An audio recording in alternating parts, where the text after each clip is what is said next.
Isang malaking pagsabog ang gumulantang sa Financial District ng Metro Manila. 2 taon na ang nakalilipas.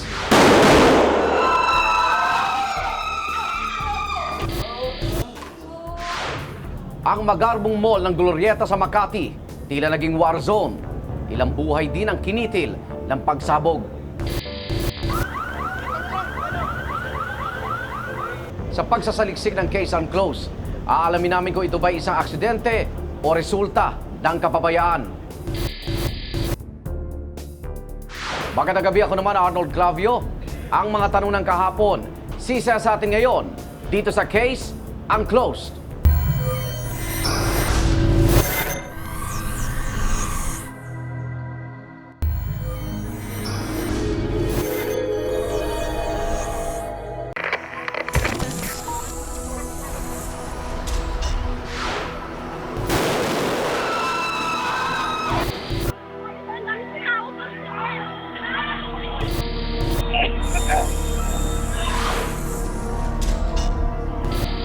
Taong 2007 noong October 19, nang maganap ang dalawang pagsabog sa Glorieta 2, Ayala Central sa Makati.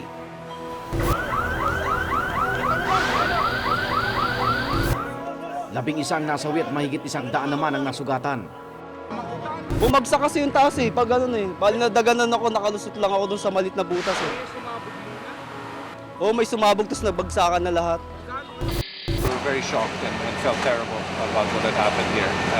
And so I think all our teams are just working as hard as they can to assist the families that have been affected. Isa si Mang Carlito Abella, 47 taong gulang, isang maintenance staff ng gusali sa mga nasaktan. Nasa opisina daw siya noong mga panong iyon at katatapos lang ng kanilang lunch break. Pare, wala ako sa'yo.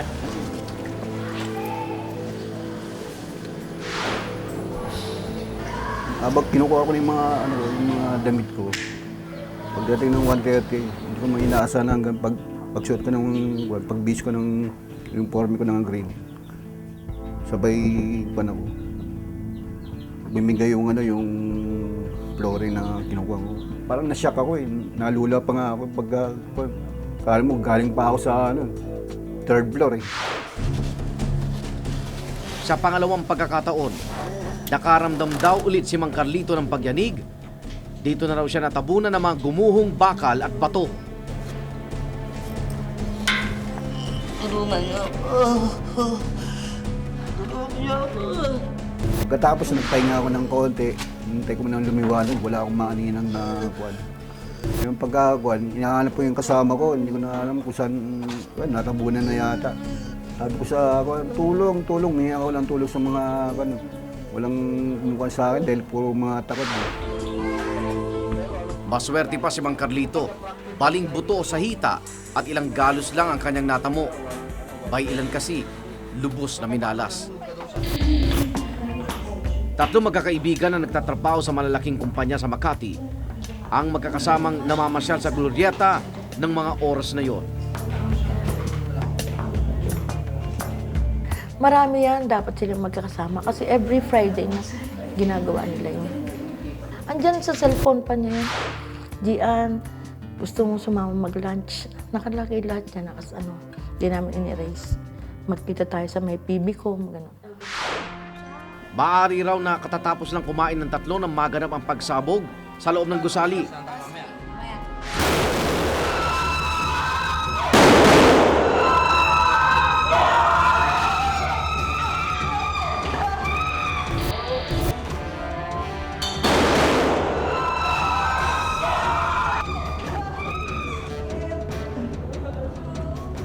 We are right now conducting search and recovery retrieval operations for the possible live victims. Sa gitna ng kaguluhan, hindi raw pumasok sa isipan ni Aling Sinaida, ina ni Nino Cesar, na may nangyaring masama sa kanyang anak. We have 33 who are wounded dito sa Hospital ng Makati. Nakaupo ako dahil naayos din. Marami kong inaayos-ayos Isa yung nadinig yung pangalan ni Nino. Nino, Cesar, Bidano. Bidano pa nga ang sabi Sabi ko, anak ko yun. Nagsisigaw na ako, pero hindi ko pa alam kung patay siya o one of the injured kasi nga pangalan lang niya narinig ko. Sa isang text message naman nalaman ni Aling Jeanette ang sinapit ng kanyang anak na si Gian. Hello? Anak? Totoo bang nangyari kay Gian? Ano? Hindi. Sabi ko, anak, anong nangyari sa kapatid niyo? Sabi niya, mami, napasama siya sa Glorieta bombing. Sabi niya, yung sumabog doon, kasama si Jing. Sabi niya,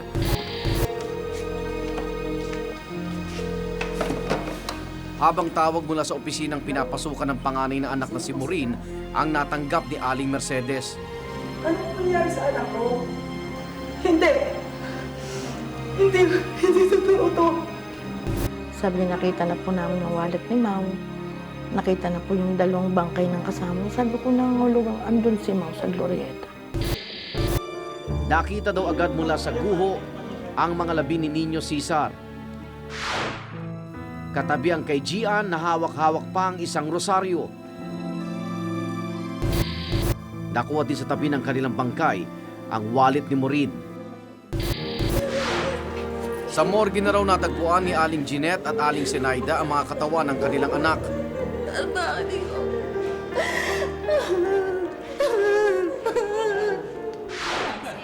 Maaari raw na nagpunta sa CR si Maureen pagkatapos kumain tulad ng kanyang nakagawian kaya nahiwalay ito sa mga kaibigan.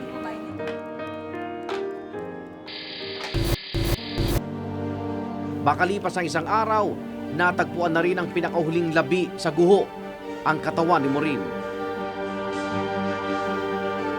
Kasi sa ilalim na siya nakuha, yun ang doon siya pumasok. Sa ilalim.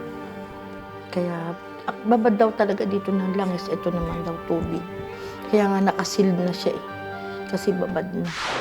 Sa pagguho ng bahagi ng Glorieta 2, gumuho rin sa isang iglap ang buhay at pangarap ng kanila mga anak. sabi niya, natupad na nga daw yung pangarap niya. Sabi niya, may konting panahon na lang yung pagtitiis ninyo ni Daddy. Siguro makakaahon-ahon na tayo. Ako na ang bahala sa mga kapatid. Nagsisimula na siya. Nagsisimula na maging maganda yung takbo ng, niya, ng buhay niya. Kasi nga, lahat na nabili niya eh. Kumbaga, mag-iipon na lang siya. Kaya lahat pinalanan niya para sa akin. Parang isang bangungot na mahirap takasan. Ito alam ni Lord dyan. Laki ng tampo ko sa kanya nung una. Kasi sabi ko, sobrang bait naman po ng anak ko. Sa ganyang paraan niyo kinuha.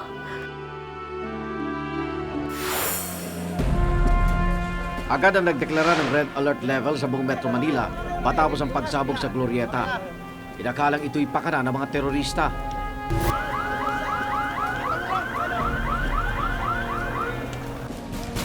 Dahil dyan, binuo ang Multi-Agency Investigation Task Force para imbestigahan ang pangyayari.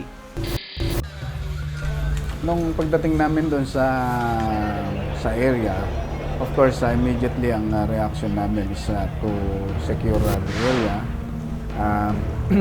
We tried to look for other explosive materials that could cause second explosion. We cannot speculate on whether it was a bomb. All we know is that it was a significant explosion. So we do not know the exact origin. We do not know if it was placed anywhere, and we're still looking into it. Noong January 10, 2008, inilabas na ng task force ang kanilang pinal na report. Hindi raw bomba ang sanhi ng pagsabog. Definitely, this was not caused by a bomb. We are almost certain na ang nag-cause nito ay ang methane accumulation doon or accumulation of gases doon sa basement at ang second explosion naman ay yung diesel vapor explosion. Wala daw kasing nakitang crater o uka sa lugar ng pinagsabugan. Wala ring bomb components at bomb residue sa mall o sa balat at damit ng mga biktima.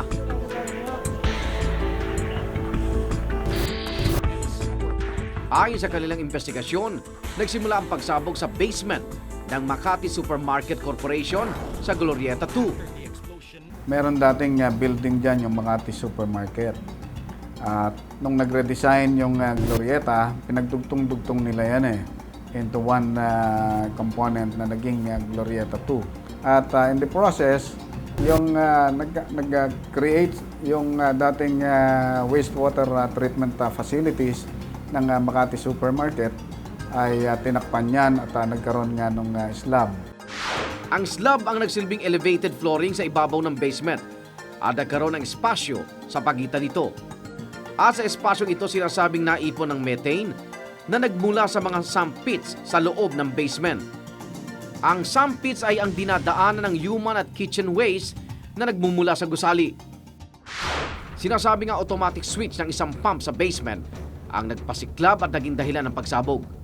At ang methane explosion ay nasundan pa ng diesel vapor explosion. First explosion caused the sudden rise of temperature doon sa loob ng basement. And this rise of temperature, ito ang naging dahilan para makapag-create ng more diesel vapor inside the tank. And there was an automatic blast coming from diesel vapor. Ang pahayag na ito ng task force ay sinuportahan naman ng mga foreign experts na tumulong sa investigasyon, ang Australian Federal Police at ang Israeli expert na si David Nevo. Ngunit dismayado naman ang Ayala Land sa naging investigasyon ng PNP. Sa Senate hearing noong February 19, 2008, pinahayag ng Presidente at CEO ng Ayala Land Incorporated na si Jaime Ayala ang kanilang statement ukol sa investigasyon. Amy Ling, an expert in the assessment of fires and explosions and their causes, was hired. Your Honors, the experts we have consulted have ruled out gas and found evidence of the presence of explosives. Ayon naman sa kinomisyong Malaysian forensic expert ng mga Ayala, nakakita raw siya ng bakas ng isang kemikal na ginagamit sa paggawa ng bomba. Yung si Amy Ling, I think she came in after 2 weeks, more than 14 days. Nag-conduct siya ng kanyang swabbing dun sa area. At apparently, it proved negative. Wala siyang nakuha. And then 2 days after, she went back and lo and behold, positive, may RDX daw. Pinandigan ng mga otoridad ng kanilang sinagawang pag-aaral at inilabas nila ang mga dapat kasuhan. Ayon sa Multi-Agency Investigation Task Force, sa kapabayaan nag-ugat ang pangyayari sa Glorieta 2.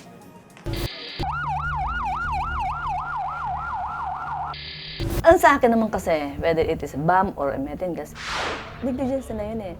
Di ba? Ba't nakapasok doon yung bomba? Kung hindi na napabayaan. O, in the same manner na kamukha ng methane gas. O, kung talagang stricto sila sa sanitation, sa lahat-lahat, kailangan naayos din nila yon. Reckless imprudence resulting in multiple homicide, physical injuries, and damage to property ang isinabang kaso sa isa sa mga namamahala sa Makati Supermarket Corporation ng Task Force at 3 naman sa Ayala Property Management Corporation. Kasama rin ang Marchem Industrial Sales and Services. Sila ang nangangalaga ng electrical, mechanical at pasilidad sa Makati Supermarket at Glorieta 2. Sila yung nakita natin principally responsible, primarily responsible dun sa maintenance. And they were not able to do a good job of doing that. In fact, dun sa ibang ebidensya nga natin nakuha, merong nilagay na jumpers dun sa ating electrical units. Hiwalay dito ang kasong inihain pa ng Bureau of Fire Protection at ang Interagency Anti-Arson Task Force ng DILG. Pero agad namang kinwestiyon ng mga biktima kung bakit hindi nakasuhan ang mga nagmamay-ari ng Ayala Land Incorporated. So, number 1, talaga silang dapat managot dyan, ang mga Ayala. Pero talagang dapat dahil silang may-ari nun. Noong 11 ng Enero taong 2008, idinala nila General Tikman ang kaso sa Department of Justice o DOJ.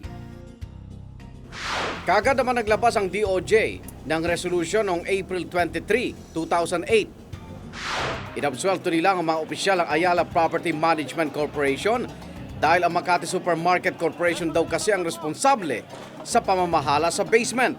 Yung task force, particularly yung interagency task force ng DILG, they filed a motion for reconsideration.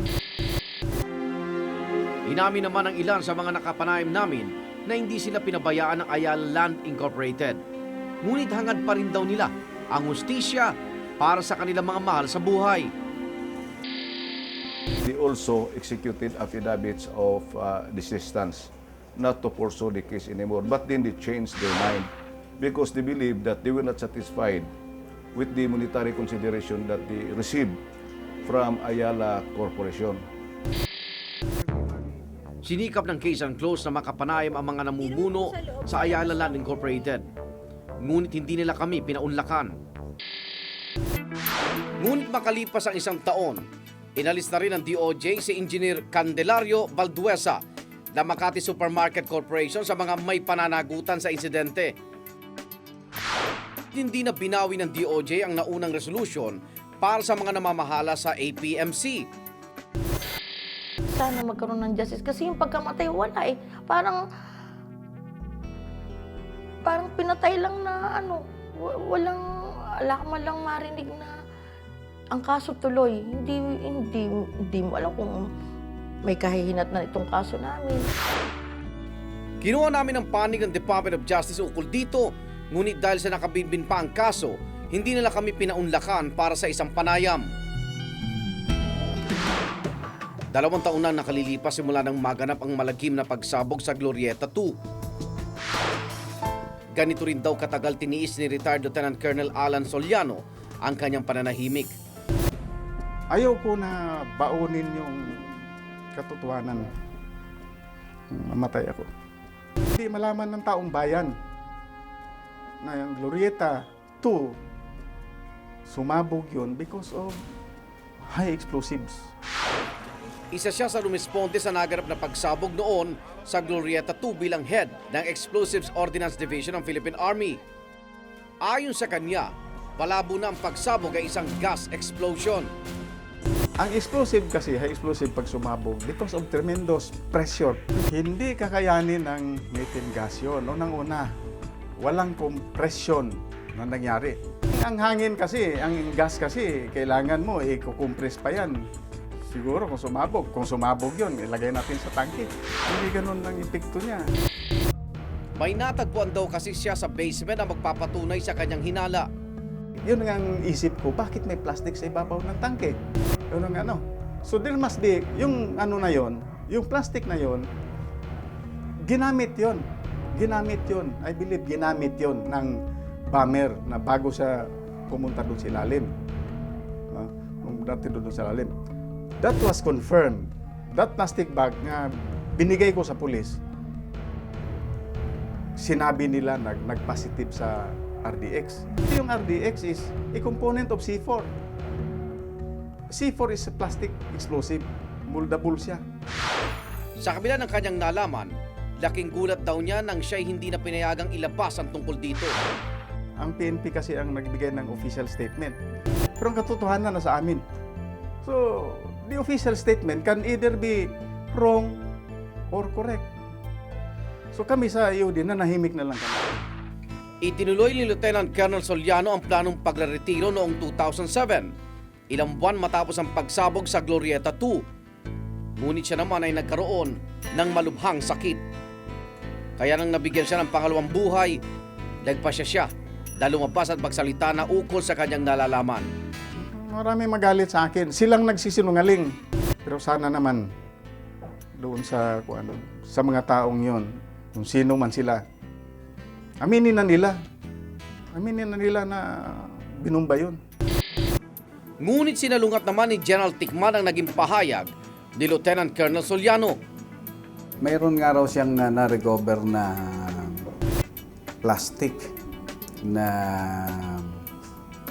ipinresenta niya sa ating SOCO, improper yung kanyang ginawang pagkuha ng ebidensya. Nakita kasi di umano siya, na bit-bit-bit yung ebidensya at ipinipresenta.